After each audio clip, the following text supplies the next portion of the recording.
ವಿಚಾರಗಳು. ಯಾಕಂತಂದ್ರೆ ನಮ್ಮ ದೇಶದಲ್ಲಿ ದೇವರ ಹೆಸರಿನಲ್ಲಿ, ಧರ್ಮದ ಹೆಸರಿನಲ್ಲಿ, ಜಾತಿ ಹೆಸರಿನಲ್ಲಿ ಜನಗಳು ಎತ್ಕೊಂಡ್ರೆ ಬಹಳ ಸುಲಭ. ಒಂದು ಧರ್ಮದವರ ಇನ್ನೊಂದು ಧರ್ಮದವರ ವಿರುದ್ಧ ಎತ್ಕೊಂಡ್ರೆ ಬಹಳ ಸುಲಭ. ಧರ್ಮಗಳ ನಡುವೆ ಬೆಂಕಿ ಇರ್ತಕ್ಕಂಥದ್ದು ಬಹಳ ಸುಲಭ. ಜಾತಿಗಳ ನಡುವೆ ಬೆಂಕಿ ಇರ್ತಕ್ಕಂಥದ್ದು ಸುಲಭ. ಪಾಕಿಸ್ತಾನದವರು ವಿರುದ್ಧವಾಗಿ ಮಾತಾಡಿದ್ರೆ, ಪುಲ್ವಾಮಾ ಬಗ್ಗೆ ಮಾತಾಡಿದ್ರೆ, ಕಾಶ್ಮೀರದಲ್ಲಿ 370 ಆರ್ಟಿಕಲ್ 370 ರದ್ದು ಮಾಡಿದೀವಿ ಅಂತ ಮಾತಾಡಿದ್ರೆ ಜನ ಮಕ್ಕಳೇ ಬರ್ತಾರೆ. ಆದರೆ ಅದೃಷ್ಟವಶಾತ್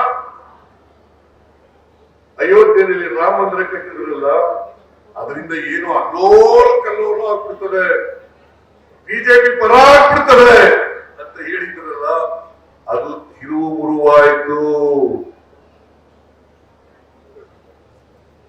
ಅದನ್ನು ಎಂತ ಕೆಲಸ ಮಾಡಿದ್ದಾರೆ ಅವರು ಅಂತಂದ್ರೆ, ಬರೀ ಶ್ರೀರಾಮಚಂದ್ರನ ಫೋಟೋ ಮಾತ್ರ, ಮೂರ್ತಿ ಮಾತ್ರ ಇಟ್ಟಿದ್ದಾರೆ. ಅಲ್ಲಿ ಸೀತೆ ಇಲ್ಲ, ಲಕ್ಷ್ಮಣ ಇಲ್ಲ, ಆಂಜನೇಯ ಇಲ್ಲ. ನರೇಂದ್ರ ಮೋದಿ ಯಾಕೆ ಅವ್ರನ್ನ ಬೇರ್ಪಡಿಸ್ಬಿಟ್ಟಿದ್ವಿ? ಅದಕ್ಕೆ ನಾನು ಜೈ ಶ್ರೀರಾಮ್ ಅಂತಂದಾಗ ಜೈ ಸೀತಾರಾಮ್ ಅಂತ ಹೇಳಿದೆ. ಬಿಜೆಪಿಯವರು ಜೈ ಸೀತಾರಾಮ್ ಅಂತಂದ್ರೆ ನಾನು ಜೈ ಸೀತಾರಾಮ್. ಸೀತೆ ರಾಮನ ಬೇರ್ಪಡಿಸ್ಲಿಕ್ಕೆ ಸಾಧ್ಯನಾ? ಸೀತೆ ರಾಮನಿಂದ ಆಂಜನೇಯನ ಬೇರ್ಪಡಿಸ್ಲಿಕ್ಕೆ ಸಾಧ್ಯನಾ?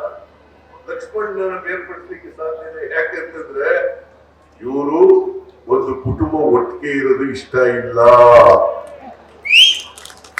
ಕುಟುಂಬ ಒಡಿತಕ್ಕಂಥವ್ರು, ಸಮಾಜ ಒಡಿತಕ್ಕಂಥವ್ರು ಬಿಜೆಪಿಯವರ ನಡವಳಿಕೆ. ನಮ್ಮ ಚಾನೆಲ್ ಸಬ್ಸ್ಕ್ರೈಬ್ ಮಾಡಿಲ್ಲ ಅಂದ್ರೆ ಈಗಲೇ ಸಬ್ಸ್ಕ್ರೈಬ್ ಮಾಡಿ, ಶೇರ್ ಮಾಡಿ, ಲೈಕ್ ಮಾಡಿ.